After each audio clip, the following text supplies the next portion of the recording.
tayo maglilinis for today's video, guys. Tara, samahan niyo ako. Tara, samahan niyo na naman ako. Ito na nga ang aking page, Bernie's Journey. So, ayun na nga, guys. Before anything else, wow, ay magsisimula na naman ng panibagong araw, panibagong yugto ng buhay. At mabuhay tayong lahat.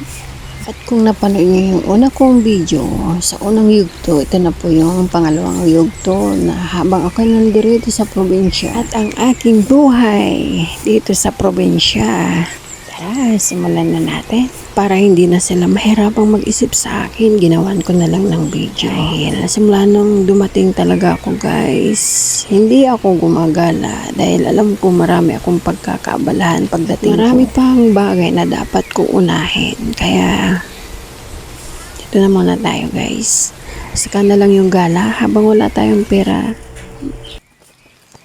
Dito muna tayo magpakapagod sa karapat dapat na pagpaguran. Kasi iniisip ko naman, guys, gagala ako. Instead na yung igagala ko, may gagawin naman pala ako dito. Dito na lang muna tayo, di ba? Iba naman kasi yung sa akin, guys. Kung sa kanila happy-happy, sa akin, unahin ko muna yung importante. Pwede naman tayo maglaan para dyan. Pero sa ngayon, wag muna. Dahil dami pa nating haharaping aayusin. Kaya habang may panahon, inuuna ko muna ito. Mamaya na yung kasiyahan. Kasiyahan, nandyan lang yan.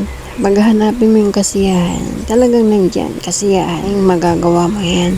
Siya, may iba na nga tayo. Alam nyo ba, guys, na ang mahal ng gas ngayon. Kaya, alam nyo ba itong ginagawa ko? Kailangan itong sa araw-araw. Yung ipangbibili ng gas. Pangbili na ng ulam at bigas. Kaya, tipid muna tayo ngayon habang wala tayong pinanghahawakan sa buhay. Kaya habang tag-init, bumawi muna tayo sa kahoy. Hindi naman mabigat gumamit sa ganitong paraan ng pagluluto. Yan nga lang, mugto ang mata mo sa kakasibok-sibok ng uso. Yan talaga ang mahirap. Mahirap maging mahirap, pero mas mahirap kung hindi ka nagsusumikap. Kung hindi lang sana isang bilihin ng bigas, ay yung pambili ng bigas para sa gas. Kaya maswerte tayo kung may taong nandyan para sa atin. Kapag may taong nandyan para sa atin, tulungan din natin. Tulungan din natin ang sarili natin.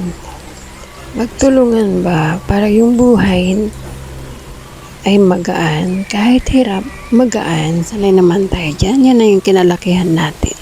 Kailangan pa ba nating magpanggap? Magkunwari? Kaya hanggang dito na lang muna, guys. Muli na naman ako magpapaalam sa inyo. Hanggang sa muli, may ikatlong yugto na tayo. Lagi niyong tatandaan, ang buhay ay weather lang yan. Minsan may bagyo, minsan sobrang tag-init. Kaya habang may panahon, gamitin sa tamang pagkakataon. Ang inyong Bernie's Journey. Ingat po ang lahat and God bless us all. Bye!